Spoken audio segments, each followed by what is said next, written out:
All right, let's dive right in. Welcome back, everyone, to today's explainer. I am honestly so excited to tackle this one because we are looking at literally one of the most frustrating, head-scratching mysteries in off-grid solar. You know the feeling, right? You spend hours doing the math, you size everything perfectly by the book, and then boom. You hook it up in the real world and the whole system just shuts down.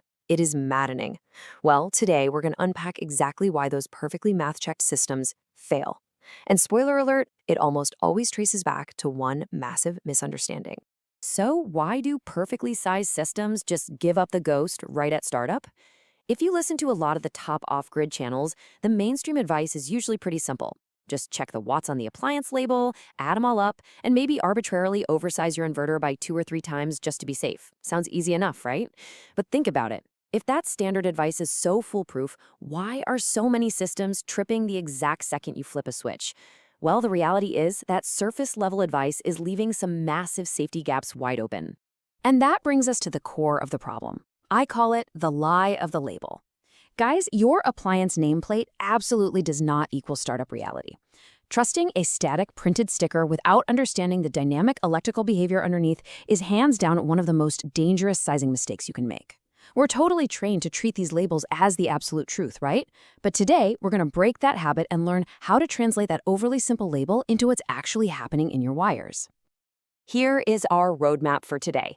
First, we'll bust the appliance nameplate myth. Second, we'll look at running versus surge power.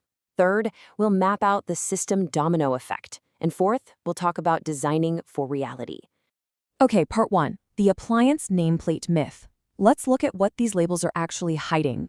Because yes, they are hiding a ton of crucial info from you. First up, rounding errors. A lot of appliances actually just show you their average consumption on the sticker, not the peak draw. Crazy, right? Then there's hidden reactive power.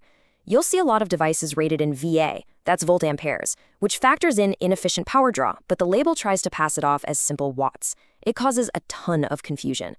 Third is simultaneous surge stacking. If a few appliances happen to kick on at the exact same time, they'll completely overload your inverter, even if the so-called running watts look perfectly fine on paper. And lastly, max power ratings. Sometimes these labels are actually just showing thermal limits, like how hot the thing can get before melting, not the true electrical spikes it's demanding from your battery. So it really boils down to this incredible quote from our source material. A label that says 200 watts does not mean it stays at 200 watts when it starts. Honestly, this should be a massive aha moment. A device just doesn't consume its perfectly rated power consistently from the very first second. That 200-watt rating, it's telling you a nice little story about steady operation, but it completely ignores the harsh, intense reality of waking that appliance up. Moving on to section 2, running versus surge power. Let's look at the actual technical foundation. Now, when we look at fundamental electrical math, like Ohm's law or the power equation where P equals V times I, everyone uses these formulas, right? But I gotta give you a heavy caution here. That power equation, it really only tells you what's going on at a stable, steady state. And here's the kicker. Most heavy appliances do not start in a steady state. If you use this equation assuming everything is perfectly constant, your math is going to look flawless on paper, but your actual physical system is still going to fail. There is just a massive, massive difference between the two phases. Running power is your continuous electrical demand during steady operation. It's safe, it's boring, it's predictable. Surge power, on the other hand, is a short-duration peak demand that happens right at startup. And man, that surge power is vastly greater than the running power. Surge is a time-based event. It's not a static number. It's this sudden, violent, rapid increase in current before the system eventually calms down into that nice, steady running state. So who are the main culprits causing this chaos? Well, it's mostly motor-based appliances. Think about things like refrigerators, well pumps, or your AC unit. Because these devices rely on heavy compressors and motors, they require a huge amount of initial torque just to get physically moving. And to generate that mechanical torque, they pull a massive electrical inrush current. We're talking multiple times higher than their standard running current. And surprise, surprise, the nameplate usually nowhere near clearly shows this massive spike. Which brings us to section 3, the system domino effect. Here's what happens when those surges strike. Let's walk through the exact step-by-step sequence of a system failure. It goes like this. Step 1, you turn on the pump and the EC surge current spikes incredibly fast.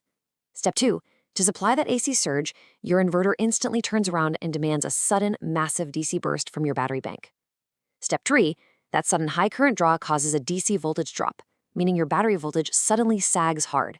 And finally, step 4, because the battery simply cannot support that instantaneous spike, the inverter's overload protection trips. Boom, your entire system shuts down in the blink of an eye. These are your real-world risk points, guys. It's not just about the inverter limit being exceeded. The physical consequences of this domino effect are actually pretty severe. That elevated current we just talked about, it significantly increases thermal stress in your wiring. In engineering terms, this is known as I²R heating. Basically, it means massive amounts of precious energy are being lost as dangerous heat. Your cables get hot, your battery voltage drops out, and your system goes totally dark.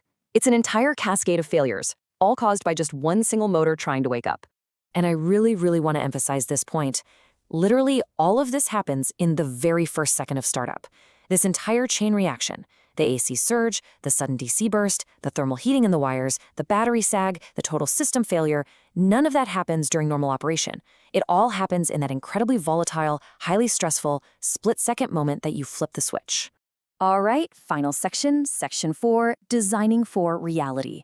Let's talk about how to fix this sizing issue once and for all. If you have a missized system, it's usually because it was sized purely for running watts, blindly assuming complete electrical stability. But a properly designed, real-world system fundamentally separates continuous steady operation from that short-duration startup surge demand.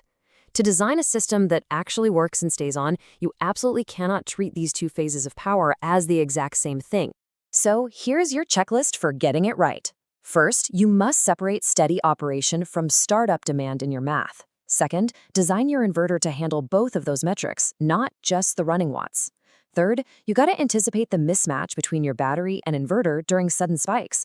I mean, think about it. Batteries might supply a steady current just fine, but completely faceplant under a heavy spike. Next, account for simultaneous load stacking. What if the fridge and the well pump literally kick on at the exact same time? It happens. And most importantly, never, ever blindly trust those nameplates. True electrical literacy means understanding the dynamic push and pull between your load, your inverter, and your battery. If you take nothing else away from today's explainer, let it be this. Always design for both running and surge power. Running watts are really only telling you half the story. It's the surge watts that are ultimately going to decide whether your inverter actually survives that violent first second of load demand. So, I want to leave you with this final thought.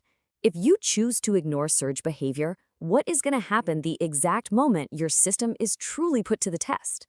Because ignoring surge works perfectly fine on paper, right? Up until the exact moment your lights go out. Make sure you design for the harsh reality of electricity, not just the static lie of the label.